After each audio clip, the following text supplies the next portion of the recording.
Hi everyone, I'm Patricia Santos from University of Kentucky, and I'm here to present a case that highlights the importance of keeping our eyes open for other differential diagnoses in the setting of the COVID-19 pandemic. Our case is a 59-year-old male who presented in the outside ED twice for fever, chest tightness, loss of taste, and fatigue. He was initially sent home as a presumptive case of mild COVID-19, but he came back because of worsening shortness of breath, persistent fevers, and this time with encephalopathy. Despite 2 negative PCR tests, the outside hospital was still concerned for COVID-19 given his classic symptoms. Hence, he was transferred to UK for possible remdesivir treatment. Upon arrival, the patient was still febrile at 103. He was on room air but tachypnic. He was also confused, disoriented with nonsensical speech. His initial blood work showed lymphopenia, thrombocytopenia, elevated inflammatory markers, and transaminitis, all of which we sometimes see in patients with COVID-19.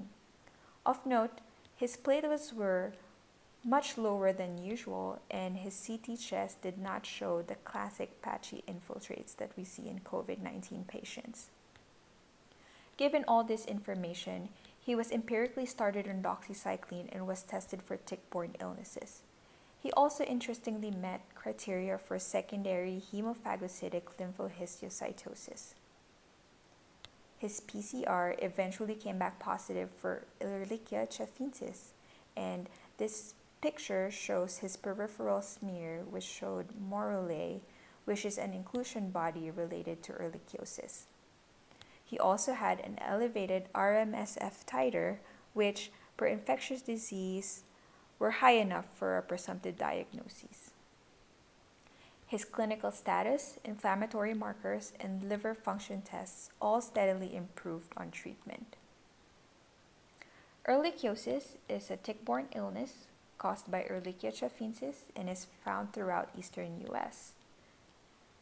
Patients can develop signs, symptoms, laboratory abnormalities, and complications that we also see in COVID-19 patients.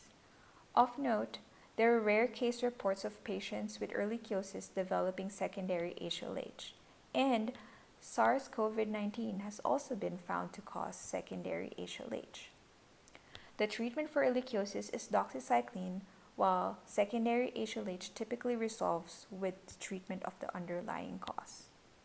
In this case, there was a heavy diagnostic anchor given the similarities of presentation to COVID-19. However, tick-borne illnesses have a high complication rate and mortality when missed, and it is certainly a zebra that we don't want to miss in the midst of horses.